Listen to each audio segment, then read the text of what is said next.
আসসালামু আলাইকুম, শুভ সকাল। নাস্তা খেলাম, সবাই মিলে নাস্তা খাওয়ার পরে এই আসলাম কোটাকাটা করতে। এখন কোটাকাটা করব।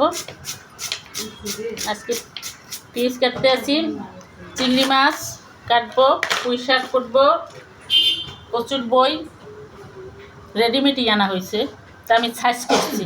বড় বড় কোটা ছিল, আমি সাইজ করছি।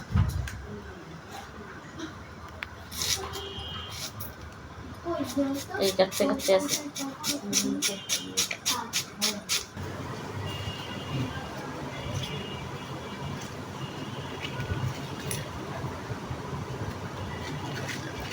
শাক পাতা বডি দিয়ে করলে শাক পাতা শক্ত হয়ে যায়, এই জন্য হাত দিয়ে সেঁকতে হয়। বাচ্চা রাখছি, এখন করতে আছি।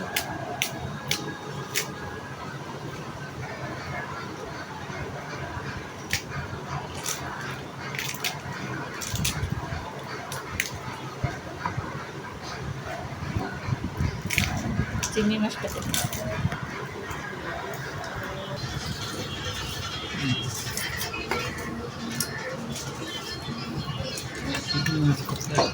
চিংড়ি মাছ করতে আছি। ছোটোটা হাত দিয়ে চিংড়ি মাছের মাথার ভিতরে ময়লা থাকে, ময়লাটা ফালাই দিতে হয়। খসিটা ফালাই দিলেও চিংড়ি মাছের কালারটা ভালো আসে, রান্নার পরে ভালো দেখায়। খসির ভিতরে ভালো দেখায় না।